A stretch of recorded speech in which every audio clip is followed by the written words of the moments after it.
ఇవాళ first time flax seeds గోధుమ పిండి యూస్ చేసి బన్స్ తయారు చేసామండి ఇంట్లో. ఫస్ట్ టైం కదా, సో ఆటోమేటిక్గా తప్పులు వస్తుంటాయి. సో క్రాక్స్ వచ్చాయన్నమాట కొంచెం. పర్లేదు, బట్ టేస్ట్ బాగుంది. దానికోసం కొంచెం గోరువెచ్చని పాలు తీసుకోవాలి, ఎందుకంటే ఈస్ట్ యాడ్ చేస్తాం కదా, దానికోసం ఫర్మెంట్ అవ్వటానికి. నేనైతే షుగర్ ప్లేస్లో బెల్లం తీసుకున్నాను అండి, ఒక 2 స్పూన్స్. మీకు ఇంకా తీపి ఎక్కువ కావాలంటే ఇంకొంచెం యాడ్ చేసుకోవచ్చు.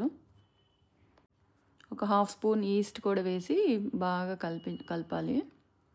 ఏది మేడం మీరు డాక్టర్ అయ్యండి ఫుడ్ వీడియోస్ పెడుతున్నారు అని అనుకుంటున్నారా? డాక్టర్ అయినా యాక్టర్ అయినా ఫస్ట్ వంట చేయాలి కదా ఇంట్లో, కిడ్స్ కోసం తప్పదు కదండి. సో ఒక 15 మినిట్స్ పక్కన పెట్టేస్తాము. తర్వాత 15 మినిట్స్ పక్కన పెట్టేయాలండి. తర్వాత గోధుమ పౌడర్ ఒక 2 కప్స్. ఫస్ట్ టైం కాబట్టి నేను కొంచెమే తీసుకున్నాను. అది బాగా మిక్స్ చేసి కొంచెం సాల్ట్ తగినంత వేసుకోవాలి, ఒక 1/2 స్పూన్ అలాగా. ఎక్కువ వేసుకున్నా మళ్ళీ ఉప్పుగా ఉంటుంది, గోధుమ పిండి కూడా కొంచెం ఉప్పు ఉంటుంది కాబట్టి.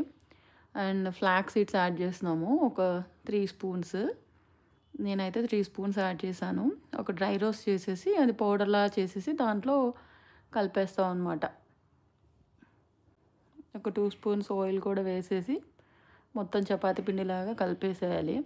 బయట దొరికే బన్స్లో మనకి ఏముంటుందండి, మైదా ఉంటుంది, అంతకుమించి ఏమి ఉండదు. ఆ మైదా వల్ల ఏమవుతుందంటే మనకి ఇంటెస్టైన్స్లో పేరుకుపోయి మనకి మలబద్ధకం అవి వస్తూ ఉంటాయి అన్నమాట. ఎప్పుడైనా సరే అండి, మనకి ఫుడ్ మనం ఏం తింటామో అదే మనకు జబ్బులు రావడానికి కారణం అనమాట. మనం ఏం తింటామో అదే మనకి రిఫ్లెక్ట్ అవుతుంది. ఇలా పిండి కలిపేసిన తర్వాత ఒక 20 మినిట్స్ కానీ 30 మినిట్స్ కానీ క్లోజ్ చేసి పెట్టేసి చూడాలి. అది 2 టైమ్స్ అలాగా పెద్దదవుతుంది. అంటే లైక్ ఉబ్బుతుంది అనమాట. ఈస్ట్ వేసాం కాబట్టి పొంగుతుంది. తర్వాత అది ఒక 4 పీసెస్గా కట్ చేసుకొని రౌండ్గా చేసుకోవాలి. కొంచెం గీ రాసి పెట్టేసుకొని ఆ 4 పీసెస్ దాని మీద పెట్టేసాను అనమాట ఇడ్లీ కుక్కర్లో. ఓవెన్ యూస్ చేయట్లేదు, మా పాప రౌండ్ షేప్ కావాలని చెప్పేసి దీన్ని ఇలా పెట్టాను. ఓవెన్ ఇంట్లో అందరికీ ఉండదు కదా. అండ్ సెస్మే సీడ్స్ కూడా కొంచెం, అంటే నువ్వులు, తెల్ల నువ్వులు కొంచెం వేసాను, అది కాల్షియం ఉంటుంది కదా దాంట్లో. అందుకని ఫ్లాక్స్ సీడ్స్ కూడా ఎందుకు యాడ్ చేసామంటే దాంట్లో ఒమేగా ఫ్యాటీ యాసిడ్స్ చాలా ఎక్కువ ఉంటుంది. ఒక కడాయిలో ప్రీ హీట్ చేసుకొని దాని మీద పెట్టేసి మూత పెట్టేయాలి. నేను పాలు వేయటం మర్చిపోయాను, సో మళ్ళీ పాలు వేసేసి మూత పెట్టేశాను.